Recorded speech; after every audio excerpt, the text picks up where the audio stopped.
Bienvenidos. Continuamos con el taller inductivo de Ageo, el Ministerio Indubíblico Internacional, que tiene como propósito entrenar siervos para la obra del ministerio. Completará en esta sesión el taller inductivo. Nos hemos quedado, recuerdan que hemos estado analizando la observación, el primer elemento del método inductivo, que es observar el texto, examinando el contexto y excavando. De alguna manera lo decimos así porque entramos en detalles a excavar los detalles del texto. Ahora vamos entonces al segundo elemento del método inductivo, que es la interpretación. La interpretación consiste en responder a la pregunta: ¿qué quiere decir el texto? ¿Qué entendemos? ¿Qué significado tiene? Y entonces necesitamos entender también lo que el autor quiso decir, cuál fue su intención, cuál fue su idea. En eso consiste la interpretación, en entender lo que el autor quiso decir. En otras palabras, podríamos decir, es como ponernos en los zapatos del autor en cuanto a su condición y dónde estaba y qué pensaba. También tiene que ver con entender lo que los destinatarios entendieron en ese punto. Así es que respondemos a la pregunta: ¿qué significa el texto? Para eso vamos a tener que hacer un examen de las palabras. Y el entender las palabras es clave para entender el texto. Por supuesto, podríamos hacer un estudio de cada palabra de este pasaje de Ageo, del libro. Sin embargo, vamos a seleccionar algunas de ellas. En este caso, vamos a seleccionar la palabra meditar. ¿Cómo seleccionamos una palabra? Podría ser una de las palabras clave. Recuerden que hemos mencionado que una de las palabras clave de Ageo es reedificar, templo, casa de Dios y también meditar. Así es que vamos a seleccionar entre estas palabras la palabra meditar. Muy bien. Primero vamos a buscar en un diccionario de palabras en su idioma original. No tenemos que ser entendidos en los idiomas originales, en hebreo ni en griego, pero solamente podemos buscar los diccionarios. En este caso, buscamos la palabra, el significado etimológico de la palabra meditar.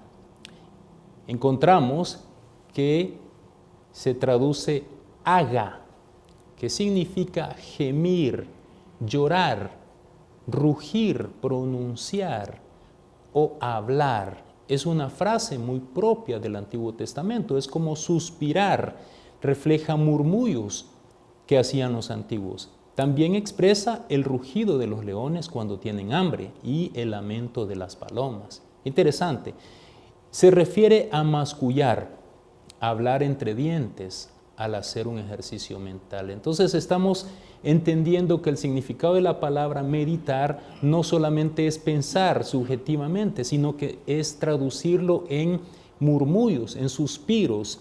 ¿Y qué es lo que necesitaban meditar el pueblo? Meditar Zorobabel, el gobernador de Judá en ese entonces, y meditar también Josué. Necesitaban entonces meditar en sus caminos.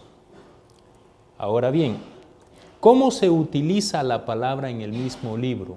¿Cómo se utiliza? Ese es el significado morfológico de la palabra. ¿Cómo se usa la palabra meditar en el libro de Ageo? Dice en el verso 5, capítulo 1, pues así ha dicho Jehová de los ejércitos, meditad bien sobre vuestros caminos. Meditad bien, es decir, suspirar, aullar, de alguna manera piensen en sus caminos, lo que están viviendo. Recuerden la mención que Ageo hace de las condiciones en que está el pueblo, que está teniendo mucho trabajo, pero no hay fruto. Mucha siembra, pero no hay cosecha suficiente. Y lo que cosechan no es suficiente, porque dice que se cae en saco roto. Así que ellos tienen que meditar en sus caminos, suspirar, examinar, hablar entre dientes y pensar consigo mismos. Es un examen interno. Dice entonces también en el verso 7, así ha dicho Jehová de los ejércitos, meditad sobre vuestros caminos. Meditar sobre vuestros caminos. Es interesante que en el capítulo 1 todas las referencias tienen que ver a hacer esa reflexión en cuanto a su caminar. Ahora bien, en el capítulo 2, en el versículo 15, en el verso 15 dice, ahora pues meditar en vuestro corazón. Es un mandato, no es una sugerencia, es una orden de parte de Dios, que nosotros necesitamos hacer esa reflexión, meditar en nuestro corazón. Y les dice, desde este día en adelante, antes que pongan piedra sobre piedra en el templo de Jehová. Recordemos que la invitación, el propósito de Ageo de escribir a su pueblo es para que ellos vuelvan a poner manos a la obra para reconstruir el templo que está abandonado. El templo se había dejado sin construir, habían puesto nada más los cimientos. Ahora les dice Dios, piensen a través de Ageo, piensen, reflexionen a partir de este día, desde el momento en que ustedes empiecen a poner piedra sobre piedra, es decir, cuando empiecen a colocar paredes, piensen, reflexionen en su corazón, porque desde este día en adelante, dice Dios, está prometiendo bendición. También en el verso 18 dice, meditad pues en vuestro corazón, desde este día en adelante, desde el día 24 del 9º mes, desde el día en que se echó el cimiento del templo de Jehová, meditad pues en vuestro corazón. Ahora, qué interesante que en el capítulo 2 ya no es esta misma reflexión que deben hacer en relación a sus caminos, como lo fue en el capítulo 1. Ahora es una reflexión en su corazón pensando en las promesas de Dios, pensando que si se ocupan en la reconstrucción del templo, que es lo más sagrado para el pueblo de Israel, si ellos se ocupan en levantar las paredes del templo, entonces Dios dice, desde este día les bendeciré, desde el momento en que ustedes empiecen a trabajar. Por eso la orden de Dios para el pueblo es, ya es tiempo, ya es el momento de poner manos a la obra, de subir al monte, de traer madera y trabajar para levantar las paredes de ese templo. Ellos venían de un exilio. Estamos entendiendo entonces este contexto, ya lo hemos explicado, venían de estar lejos de su tierra, han llegado a su tierra, a la tierra prometida. De nuevo, el templo está abandonado, empezaron ellos a construirlo y lo han dejado a medias porque están ocupados en sus tareas, están ocupados en sus casas. Y dice Dios que sus casas ellos las tienen bien adornadas, bien artesonadas, pero la casa de Dios está abandonada. Así es que les dice, piensen y reflexionen. Si ustedes se disponen a trabajar en la casa, entonces yo los voy a bendecir. Esa es una promesa que encontramos de parte de Dios cuando ellos entonces reflexionen, murmuren en su corazón, mediten en su mente y en su corazón para ponerse a trabajar. Ahora bien, el segundo punto de la interpretación que necesitamos entender son las referencias.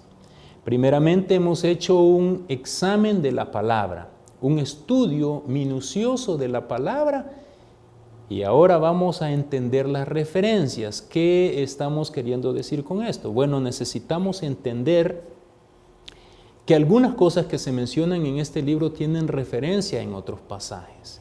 Y aquí algunas referencias, por ejemplo, vamos a hacer alguna referencia en relación a esta casa de Dios que está desierta. En el capítulo 1, en el verso 4, Dios les dice, es para vosotros tiempo de habitar, para vosotros de habitar en vuestras casas artesonadas, y esta casa, refiriéndose al templo de Dios, está desierta. Es una pregunta irónica aquí. Pero vamos a entender a qué referencia tenemos de esta casa. ¿Por qué está desierta? Bueno, en Esdras, En el capítulo 4 y verso 24 encontramos una referencia a este pasaje, es decir, algo que nos explica claramente la razón por qué esta casa está abandonada. Y dice en el libro de Esdras 4:24 que cesó la obra de la casa de Dios que estaba en Jerusalén y quedó suspendida hasta el año segundo del reinado de Darío, rey de Persia. Aquí tenemos una referencia a Esdras. ¿Por qué está abandonada? Recordamos que Artajerjes detuvo, por influencia de los enemigos de Israel, detuvo la reconstrucción del templo. Y la casa de Dios solamente lograron ellos colocar los cimientos, las fundaciones, y quedó suspendida por 14 años. ¿Se imaginan ustedes lo que significa que esta casa haya estado abandonada 14 años? ¿Qué puede pasar en una construcción después de un año de no poner manos, de no quitar la maleza, de no limpiar el terreno? ¿Qué puede pasar después de 14 años? Bueno, obviamente es un lugar que sirve de guarida de animales, quizás de paredes nacidas por causa de la intemperie, del agua, del sol. Así es que esta casa está abandonada, sus muros quizás están con musgos, nacidas. Por eso es importante entender para Dios el significado de reconstruir su templo. Que ellos reconstruyan su templo, si era para Israel, la reconstrucción de su templo es el símbolo de la presencia de Dios. Y si ellos no le estaban dando atención a construir su templo, entonces estaban diciendo: Dios, mira, tenemos que ocuparnos en nuestras cosas, después habrá tiempo para reconstruir el templo. Así que tenemos una referencia aquí de Esdras en cuanto a por qué esta casa está desierta. Muy bien, busquemos referencias en el mismo libro. Dice en el verso 2, así ha hablado Jehová de los ejércitos, diciendo: este pueblo dice, no ha llegado el tiempo que la casa de Jehová sea reedificada. Y entonces entendemos que la casa de Jehová está haciendo una referencia al templo de Dios. También en el verso 4 dice Dios: es para vosotros tiempo de habitar en vuestras casas, y esta casa está desierta. También entonces podemos entender que el templo estaba abandonado, estaba sin poner manos a la obra. En el capítulo 2, en el verso 3 dice: ¿quién ha quedado entre vosotros que haya visto esta casa en su gloria primera? Dice Dios preguntando por medio de Ageo. ¿Hay algún testigo? ¿Hay algún sobreviviente de aquellos que vieron el templo que se construyó cuando gobernó Salomón con toda su majestuosidad? ¿Hay alguno de entre ustedes que esté y que pueda dar testimonio de ese templo, de cómo fue de glorioso? Y les dice ahora: ¿y cómo ven ahora estos cimientos? ¿Ven cómo está esto de abandonado? ¿Se dan cuenta qué descuido tienen ustedes por mi casa? Dice Dios. ¿No es ella como nada delante de vuestros ojos? Claro, después de ver la construcción de aquel templo de Salomón y ahora ver esa casa en ruinas y solamente apenas comenzada a construir, eso es algo que da vergüenza. ¿Cómo es posible que hayan pasado tantos años y ustedes no ponen manos a la obra, no se disponen a trabajar en mi casa? Dice Dios. Así es que aquí tenemos la referencia al primer templo construido por Salomón. En el verso 9 dice una referencia.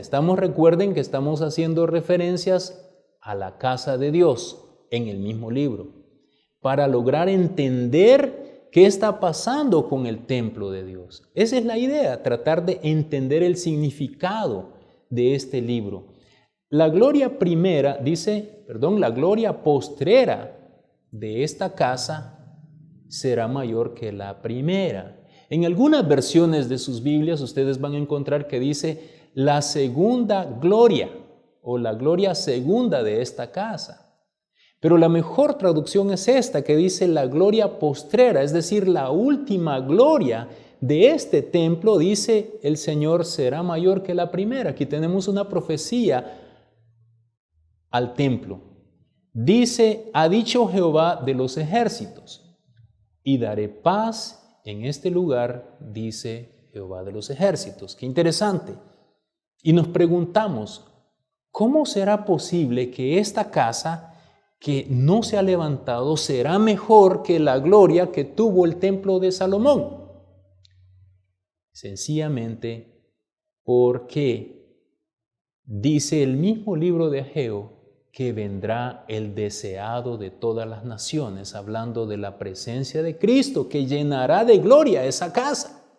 Cuando Cristo aparezca en el templo, entonces esa gloria será mayor y no depende de la forma o del edificio en sí mismo, sino de la presencia de Jesucristo en ese templo. Esa es la profecía que encontramos en esta referencia. Es interesante notar, líderes, pastores y miembros de las iglesias, que aquí este libro de Ageo no es un libro, no es una bitácora, ni tampoco es una agenda de cómo llevar un programa para construir sus templos. Muchos erróneamente podríamos ocupar el libro de Ageo para incentivar a la iglesia a tener un gran templo, pero ese no es el propósito de Ageo. Que sirva este libro como una bitácora para construir y para motivar un programa de reconstrucción de sus iglesias, porque ese no es el énfasis del libro de Ageo. Quizás algunas ideas podrían servir para incentivar y quizás usted tiene una iglesia donde necesita reconstruir, por supuesto, pero sería mal empleado el libro si nosotros lo estamos ocupando para incentivar a la reconstrucción de templos, porque no ese es el propósito. Así es que aquí tenemos una profecía preciosa. Dice, la gloria postrera de esta casa. Ese templo de Dios y ese templo que construyó Israel, Judá, en ese entonces, cuando pusieron manos a la obra, porque sí levantaron ese templo, es el segundo templo y es el templo que remodeló Herodes, donde el Señor Jesucristo se hizo presente, donde el Señor Jesucristo llegó con su presencia. Por eso esa profecía se cumplió, porque la gloria de ese templo fue mayor que la de Salomón, porque a ese templo el Señor Jesucristo se presentó. Interesante. Aquí estamos tratando de hilar todas las referencias a la casa de Dios que tienen que ver con el templo. Así es que entendemos de este verso que la gloria del último templo será mayor que la del primero. Y luego tenemos en el verso 18. De nuevo, meditad pues en vuestro corazón desde este día en adelante, desde el día 24 del 9º mes, desde el día que se echó el cimiento del templo de Jehová. Meditad pues en vuestro corazón. El templo ahora ellos han tomado la decisión de construir, de echar manos, de ponerle manos. Y eso es algo que Dios está prometiendo bendecirles. Desde este día, qué importante para Dios ese momento. No importa la fecha, pero para Dios es importante en el momento en que nosotros tomamos decisiones trascendentales en un sentido espiritual para nuestra vida. Cuando nosotros tomamos decisiones de consagrarnos, de dedicarnos al Señor, de ofrecer nuestra vida a Él, de ocupar nuestro tiempo para Él, de dedicarnos al Señor, entonces dice Dios, yo les prometo bendición. Muy bien, hasta este punto entonces hemos hecho un estudio de la interpretación, el estudio inductivo del segundo elemento que es la interpretación dentro del método inductivo. Ahora vamos entonces a hacer algunas aplicaciones ejemplificando el texto. Recuerden que les decía 3 puntos dentro del método inductivo. La observación nos permite examinar el texto. La interpretación nos permite entender el texto y la aplicación nos lleva a ejemplificar el texto. ¿Cómo lo ejemplificamos? Bueno, tomamos algunas lecciones para nosotros. ¿De qué manera este libro puede servir para nuestra vida hoy? Si ellos al final era una tarea que tenían que hacer como pueblo, reconstruir su templo. Bueno, nosotros tenemos que entender algunas cosas para nuestra vida. Y vamos a hacer algunas reflexiones. Esto tiene que ver con nosotros. La pregunta que nos podríamos hacer nosotros es: ¿en qué estamos poniendo nuestra mira y nuestro corazón? ¿Qué es lo que ocupa más nuestro tiempo? No estamos hablando de pasar todo el día metidos dentro de las iglesias. No estamos hablando de eso. Estamos hablando de nuestro día, diariamente, cuánto nosotros estamos dedicando nuestra vida al Señor. Ellos estaban ocupados en sus casas. Bueno, no es que nuestras casas tienen que estar en último lugar. Por supuesto, tenemos que preocuparnos por cómo vivimos. Pero, ¿acaso es lo más importante? ¿Es eso lo que ocupa el anhelo de nuestro corazón, el sueño más grande de nuestra vida? ¿No es acaso cumplir los planes de Dios para nosotros? Así que preguntémonos, ¿dónde está nuestro corazón? ¿En qué estamos fijando nuestra atención? ¿En qué está nuestra prioridad? ¿Dónde está nuestra prioridad? ¿Es nuestra prioridad Dios? ¿O el trabajo? ¿O quizá la iglesia? ¿Qué es lo más importante para nuestra vida? ¿En qué estamos meditando? Quizás otra pregunta que nos debemos hacer para ejemplificar, tomar acciones nosotros. ¿En qué estamos meditando? ¿Estamos reflexionando en nuestro caminar? ¿Qué tal si hacemos un examen de cómo está nuestra vida? ¿Cómo está siendo productiva? ¿Qué cosas se nos están yendo por... Quizás estamos perdiendo? ¿Qué cosas estamos descuidando? ¿Está dispuesto usted a permitir que Dios despierte su espíritu? Quizás está adormecido. Dios dice que despertó después de oír la palabra de Ageo. Despertó el espíritu de Zorobabel y el espíritu de Josué y el espíritu del resto del pueblo. ¿Y por qué no quisiéramos nosotros que Dios despierte nuestro espíritu y no estar dormidos? No estar quizá dormidos en nuestras actividades.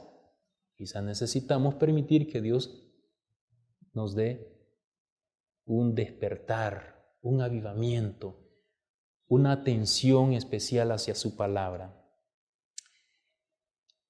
Otra pregunta para nosotros: ¿estamos experimentando bendición o esterilidad? ¿Qué está pasando con nosotros? ¿Estamos estancados o estamos avanzando?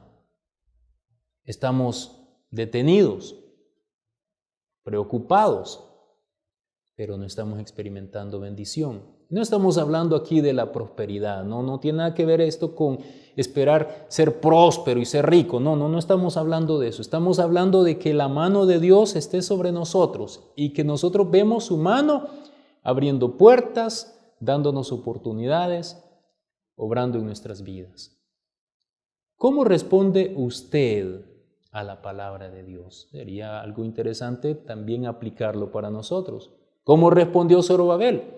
Dice que su espíritu se despertó y accionaron. ¿Qué actitud está teniendo usted hacia la palabra de Dios? ¿Ha estado usted dando mucha atención a sus asuntos personales y descuidando su casa espiritual?